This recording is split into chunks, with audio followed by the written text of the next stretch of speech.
According to our state's Premier, older workers should be prepared to take big pay cuts in WA's post-mining boom economy. With house prices falling and unemployment on the rise, Colin Barnett sat down with Gareth Parker for another Ask the Premier.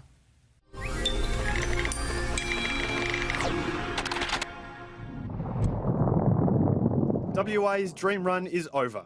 With our resources-based economy on the slide, 7 News met Colin Barnett on the roof of the Alex Hotel.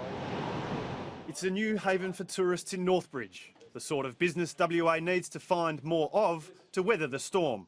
I don't think anyone should dismiss the mining and energy sector. That's going to be the backbone of our economy for probably the next 50 years. So you are seeing hotel developments taking place of all sorts. You're seeing a lot more visitors, a lot more tourism operators coming into the business. Unemployment in WA is up, 6.1% last month, compared to just 2.7% in September 2008 when Colin Barnett came to power. On Facebook, Stefan Job, who is unemployed for the first time in his life, asked the Premier what he would do to create jobs for workers over the age of 50. Yeah, look, I sympathise with him and others in that position, but I think people have really just got to be prepared to be flexible and probably do maybe even a lower skilled job and probably accept a significantly lower income. But if you've been used to a good secure job and a pretty good income, that's very tough to make that adjustment.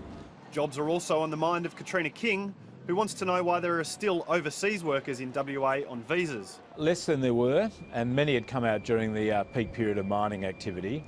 But look, overseas visitors, overseas workers, migration is a very driving force of the Australian, particularly West Australian economy. So we still welcome people, particularly with skills. Question from Francis Currow. Have you put any more thought into building the Thornley to Coburn rail line? That's on the agenda, it certainly is, and extending that through certainly to the Canning Vale industrial area. A lot of jobs there, a lot of people moving around.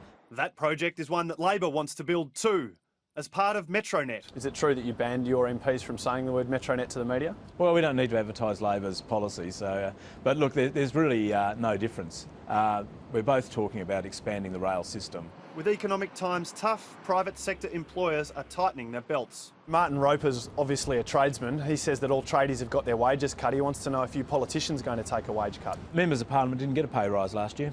No increase at all. No increase in sight either for WA's share of the GST, which the Premier blames for his $2.7 billion budget deficit. You knew, broadly speaking, how much GST you were going to get each year. Should you have reined in spending? No, because that's conceding. You don't concede. You fight battles through. And I'm not going to see Western Australia languish and fall behind the other states over that issue. Gareth Parker, 7 News.